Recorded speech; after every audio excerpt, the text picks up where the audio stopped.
भारतीय लोकशाहीमध्ये घटनाकारांच्या मते निवडणूक म्हणजे उत्सव, पण हा निवडणूक म्हणजे आता फक्त राडेबाजी, पैशाचा घोडेबाजार आणि रोज दहशतीचं वातावरण झालंय.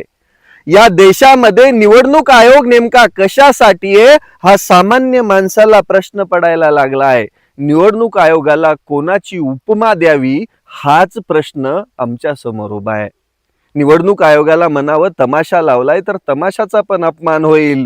निवडणूक आयोग एवढा दलिंदर कसा असू शकतो हा मला एक सामान्य माणसाला पडलेला प्रश्न आहे. काल निवडणूक झाली, त्या निवडणुकीमध्ये बघितलेले राडे आणि जेव्हापासून या महाराष्ट्रामध्ये नगरपालिका आणि नगरपंचायतीची निवडणुकीची घोषणा झाली तेव्हापासूनचं वातावरण म्हणजे या महाराष्ट्रामध्ये जंगल राज आहे का असंच कुठेतरी दिसतंय. बघा तुम्ही, एका महिलेला AK-47च्या संरक्षणामध्ये निवडणुकीसाठी अर्ज दाखल करायला जावं लागतं. काल मतदान केंद्रांवरती ठिकठिकाणी मारामाऱ्या तुम्हाला बघाव्या लागतात.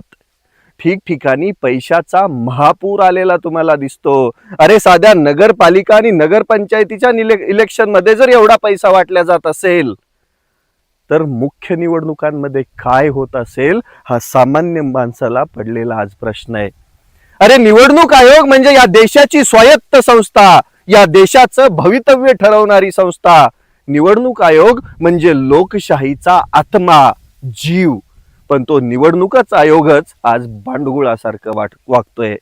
काल झालेल्या मतदानामध्ये आज निकाल लागणार होता, पण तो निकाल आता 21 डिसेंबर कडे गेला. हरकत नाही, न्याय व्यवस्थेने दिलेला निकाल काहीतरी विचार करून दिला असेल. पण मागच्या 1-2 वर्षामध्ये या निवडणूक आयोगाने जो भोंगळ कारभार लावलाय तो या देशामधल्या कोणत्याच नागरिकाला न पटणार आहे. आज निवडणूक आयोग पहिला धाक होता. माणसाची हिम्मत व्हायची नाही 19-20 करायची.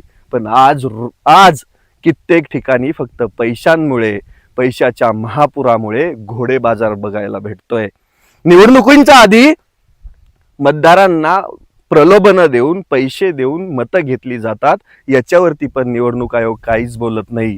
मतदानाच्या दिवशी मतदान केंद्रामध्ये आमदार कॅमेरे घेऊन जातात तरी निवडणूक आयोग काहीच बघत नाही. ही खूप मोठी शोकांतिका आहे या लोकशाहीला. आणि जर हे असंच चालू राहिलं तर या देशामध्ये अराजकता यायला वेळ लागणार नाही.